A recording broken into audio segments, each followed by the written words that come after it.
Welcome back to The Breakdown with me, NLW. It's a daily podcast on macro, Bitcoin, and the big picture power shifts remaking our world. What's going on, guys? It is Thursday, May 30th, and today we are talking about President Biden joining the crypto pivot. Before we get into that, however, if you are enjoying The Breakdown, please go subscribe to it, give it a rating, give it a review, or if you want to dive deeper into the conversation, come join us on the Breakers Discord. You can find a link in the show notes or go to bit.ly/breakdownpod. All right, friends, welcome back to another Breakdown. As you guys know, I am recording down from Austin this week as I am attending Consensus, and so this episode will be once again a little bit shorter, but there is a big piece of news that we have to focus on, and that is, of course, that the political re-engagement with crypto is expanding. According to sources speaking with The Block, the Biden campaign is starting to engage with the crypto industry. Over the past month, there's been a notable shift from Democrats on crypto policy. We went from Biden threatening to veto legislation to repeal SAB 121 to a large number of congressional Democrats voting in favor of crypto bills. This was all capped off by the SEC capitulating to approve ETH ETFs. Many within the industry were quick to declare this a complete reversal from Democrats, while others remained more skeptical. It was entirely unclear whether this pivot was just a minority of Democrat lawmakers expressing frustration with the administration's crypto policy, or represented a deeper shift that went all the way to the top of party leadership. What we're now hearing from sources familiar with the Biden campaign is that the change of approach began 2 weeks ago, shortly after the veto threat. The campaign has reportedly begun reaching out to industry figures for guidance on, quote, crypto community and crypto policy moving forward. The sources claim this was a huge shift in tone, with the campaign having previously rejected offers of assistance on crypto issues. Sources say this change reflects that the Biden campaign is increasingly recognizing that crypto issues will have a major impact on the election. It seems like very early days for the Biden campaign on crypto, with outreach just beginning. But reports like this suggest the shift is being taken seriously and goes beyond simply giving the bare minimum of lip service to the crypto industry. Of course, that will be proven out or not by what actually happens. It's impossible to view this shift as anything but a reaction to the Trump camp aggressively positioning themselves as pro-crypto. A crypto industry source with ties to Trump's inner circle commented, "They have very smart and capable people advising on that front, and you've seen some of the results of that and will see more in the coming months." If you have a pulse in the crypto industry, we've seen more powerful figures within crypto speaking to engagement from the Trump campaign. Messari CEO Ryan Selkis, for example, has made no secret of his involvement. Bitcoin Magazine CEO David Bailey also claims to be working with the Trump team. Earlier this month, he spoke about a day one executive order being prepared and convening a Bitcoin mining roundtable to educate the Trump campaign. As for the Biden team's outreach, sources say it had generally been well received from industry figures. However, one source mentioned that a lot of skepticism remained, describing the pivot as too little, too late. Uniswap founder Hayden Adams is adamant that this is the start of a genuine policy shift, tweeting, "The too little too late this is pandering crowd is missing the point. Dem establishment finally realized being anti-crypto by letting Warren run financial policy will lose elections. This is a big deal. Nothing politicians care about more than winning elections. It's a new era." Finance lawyer Scott Johnson took the other side of the argument, claiming that much more is needed to turn the crypto voter. He wrote, "There's a dozen things they can do tomorrow if they really want to demonstrate a course change. Talk is cheap. There's still 3.5 years of cumulative damage that should be unwound."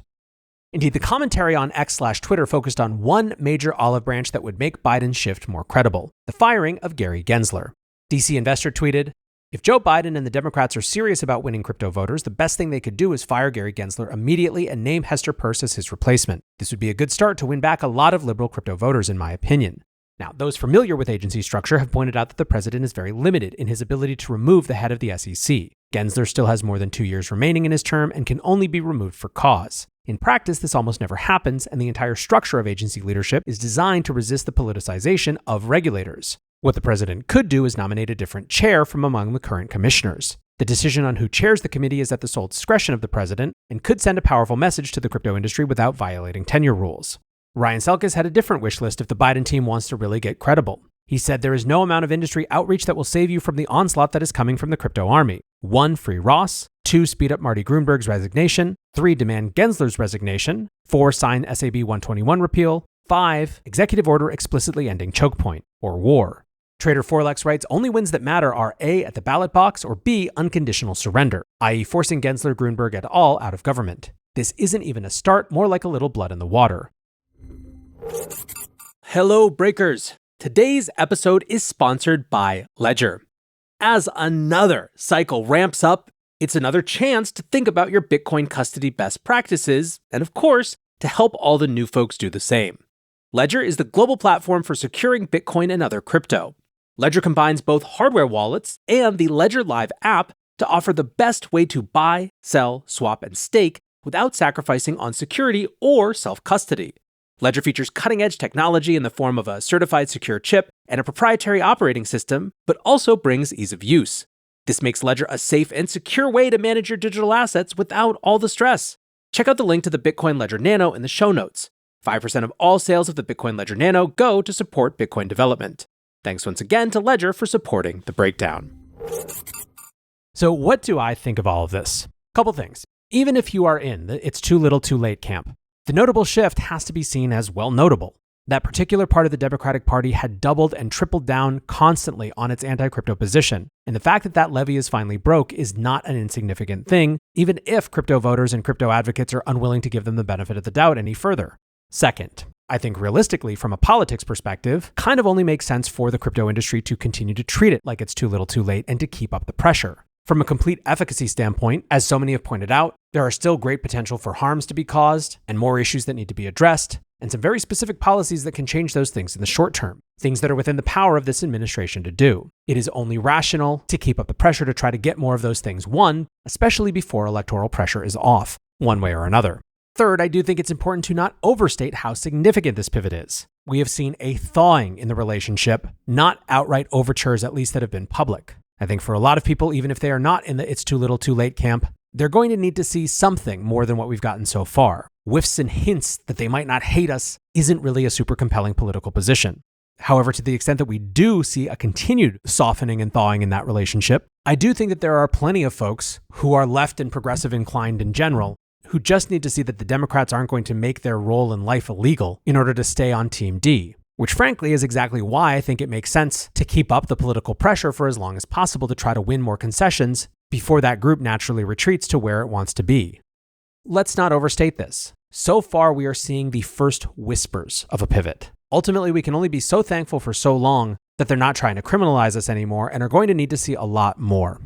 Are we getting any of that? Well, from the stage at Consensus, Treasury official Brian Nelson did claim the agency isn't trying to ban crypto mixers. As the head of the Treasury's Terrorism and Finance Intelligence Unit, Nelson has led the crackdown on mixing services. Over recent years, of course, we've seen government attempt to shut down Tornado Cash, Samurai, Sinbad, and countless others. ZK Snacks, the developers of the Wasabi wallet, recently announced that the company will discontinue operations, citing a lack of regulatory certainty. Nelson was specifically speaking to a FinCEN proposal last year, which would classify mixers as a, quote, primary money laundering concern. This classification would increase compliance issues with accepting crypto funds that have touched mixers. And while not technically a ban, the policy would make it practically impossible to deposit mixed funds into a centralized exchange. Nelson said, at the end of the day, this proposal is not a ban on Mixer. This is a proposed rule designed to drive transparency. He added that he is sympathetic to the desire for financial privacy within the crypto ecosystem and encouraged the industry to work with Treasury on ways to ensure privacy without enabling terrorism financing. He said, from our perspective, we believe there is a difference between obfuscation and anonymity enhancing services that support privacy. We, of course, totally recognize that in the context of public blockchains, that there would be a desire to have a certain degree of privacy. In that spirit, we want to work closely with industry to identify and collaborate on tools that can enhance privacy. Currently, Nelson claimed that the majority of mixers he is seeing are not actually designed to enhance privacy. Instead, he sees services designed to get around AML and KYC reporting requirements.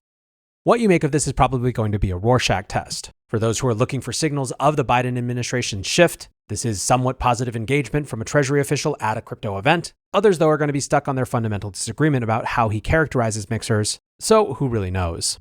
Another mixed bag was the Treasury's new risk assessment on NFTs with the focus on their use in illicit finance. The 29-page report found that bad actors can use NFTs to launder funds, but that these methods are seldom used for terrorist financing. They said in a statement that, quote, the assessment finds that NFTs are highly susceptible to use in fraud and scams and are subject to theft. The report determines that illicit actors can use NFTs to launder proceeds from predicate crimes, often in combination with other methods to obfuscate the illicit source of proceeds of crime. It also found little evidence of the misuse of NFTs by terrorists or proliferators, in contrast to fraudsters to date.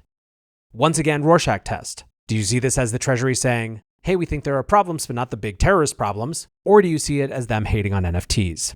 The fact is, something has shifted. And if you need any more evidence of that, ARK Invest CEO Cathie Wood used her Consensus appearance to speak to the shock approval of the Ethereum ETFs. She said, the read was that it was not going to be approved. It was absolutely not going to be approved. If it were to have been approved in the regular way, we would have been getting questions from the SEC. No one was getting questions from the SEC beforehand.